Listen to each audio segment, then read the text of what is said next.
83,349 में किस छोटी छोटी संख्या का गुणा करें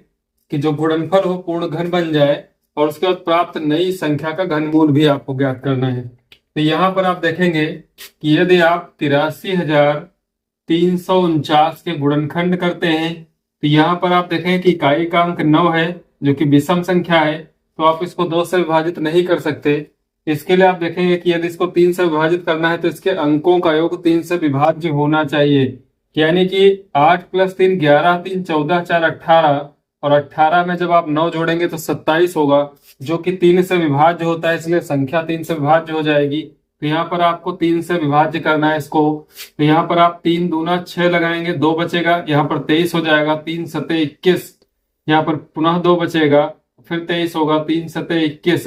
2 3 अट्ठे 24, 3 तिया 9। इसके बाद इसको आप 3 से भाग करेंगे फिर से, तो 3 9 27 हो जाएगा और ये आ जाएगा 26 और 3 एकम 3। इसके बाद 9 2 11, 6 17 और 18, जब तक अंकों का योग 3 से भाज्य होगा संख्या 3 से विभाज्य होती रहेगी। 3 से 3 तिया 9, यहाँ पर 0 लगाएंगे, चूंकि 2 विभाज्य नहीं हो पाएगा तो 3 अट्ठे 24, 2 बचेगा, 3 सते 21। पुनः एक बार 3 से विभाज्य करेंगे तो 3 एकम 3 0 और यह जाएगा 29। इसके बाद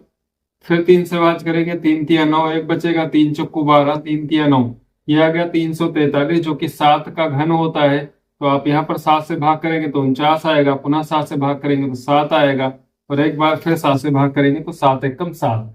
अब इसके बाद आप देखते हैं कि इनके जोड़े यदि बनाए जाते हैं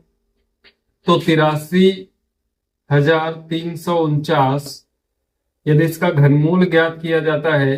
तो घनमूल ज्ञात करने में आप गुणनखंड देखते हैं, इसके जब करते हैं तो गुणनखंड में आ जाता है 1 2 3 4 5, 5 बार आता है 3, तो 1 2 3 4 और 5 बार आपको 3 लिखना है और 3 बार 7 आता है, तो 1 2 और 3 बार आपको 7 लिखना है। यहाँ पर जोड़े बनाने हैं तो यहाँ पर 7 का एक जोड़ा बन जाएगा, उसके बाद एक जोड़ा 3 का बन जाएगा और यहाँ पर जब आप देखेंगे कि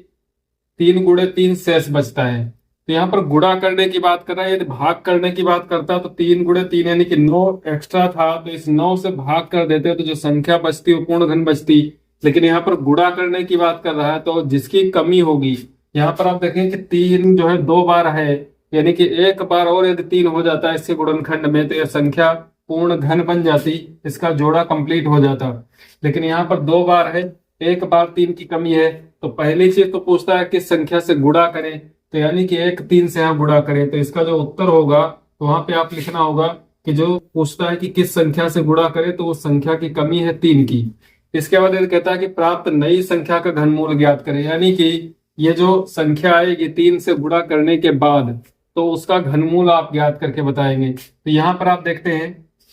कि यदि 83,349 में यदि हम 3 से गुणा करते हैं तो एक पूर्ण घन संख्या बन जाती है, तो वह संख्या किसका घन होगी। तो आप इसका घनमूल यदि ज्ञात करते हैं तो यहाँ से इस जोड़े से आप एक 7 निकालेंगे, यहाँ से इस जोड़े से एक 3 निकालेंगे और यहाँ पर यदि इसकी गुणा कर देते हैं तो एक जोड़ा इस 3 का बन जाएगा, तो वहां से भी एक 3 आएगा निकल करके। तो यहाँ पर 3 3 9 7 63, इन सबका जो गुणनफल होगा तो क्या हो जाएगा 63, यानी कि जो नई संख्या बनेगी 3 से गुणा करने के बाद वो 63 का क्या होगा, घन होगा। तो उसका यदि घनमूल हम ज्ञात करते हैं तो 63 प्राप्त होता है।